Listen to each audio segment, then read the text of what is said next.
After the death of Stephen, a persecution began here in Jerusalem that drove the believers outside throughout Judea and Samaria. Saul was at the center of much of this persecution, and the Christians were punished in the synagogue. Some were put in prison, and some suffered the same fate as Stephen and were put to death. As the early church was driven from Jerusalem by persecution, Acts chapter 8 verse 4 says that they went everywhere preaching the gospel, fulfilling the biblical command to go into all the world and share the good news.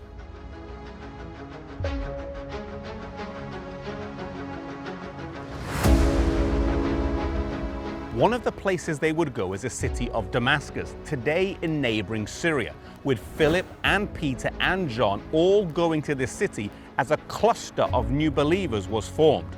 The rise of the church in this city angered Saul, and he went to see the high priest in Jerusalem to ask if he could go and deal with the problem.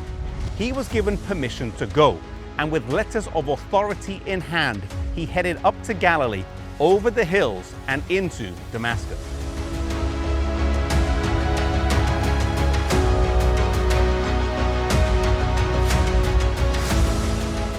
However, on his way he was stopped.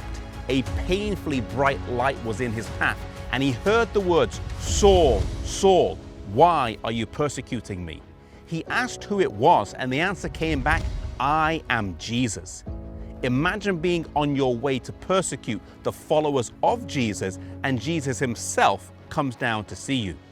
Jesus knew what a powerful worker he could become if he turned his life around, and so he came down personally to meet with him. He asked what he should do, and he was told to go into the city, but he had lost his sight, and so his companions had to help him get there.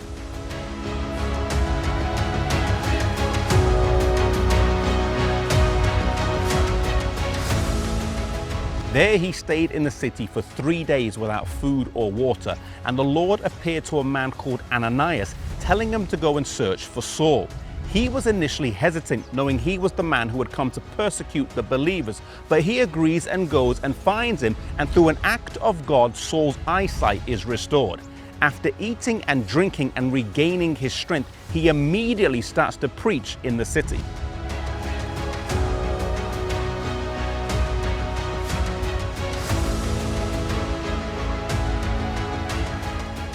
Saul was an incredibly gifted man, and the force of his reasoning was not something that people could argue with.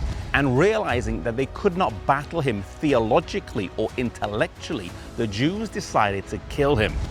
He was helped in his escape from the city by the same believers he had planned to kill, and they lowered him in a basket over the city wall, and he returned here to Jerusalem.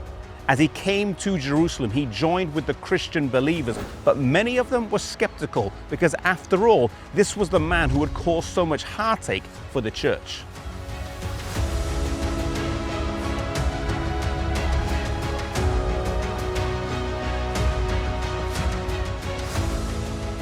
Here was a new believer in the faith, someone who was incredibly gifted and could do great things for the cause, but the church was not sure about his story. How he is received now is a pivotal point in the future of the church and in Saul's life. In Acts chapter 9 and verse 27, the Bible says, "But Barnabas took him and brought him to the disciples and told them how he had seen the Lord." But Barnabas. Maybe today you need a Barnabas, or you need to be a Barnabas for someone else and be their advocate. Maybe someone you know is trying to come back to God, to come back to church. Maybe you need to give them some responsibility, to forgive their past indiscretions and to give them a fresh start, as Saul was given with Barnabas. May we see other people as Christ sees them and look for the best in them.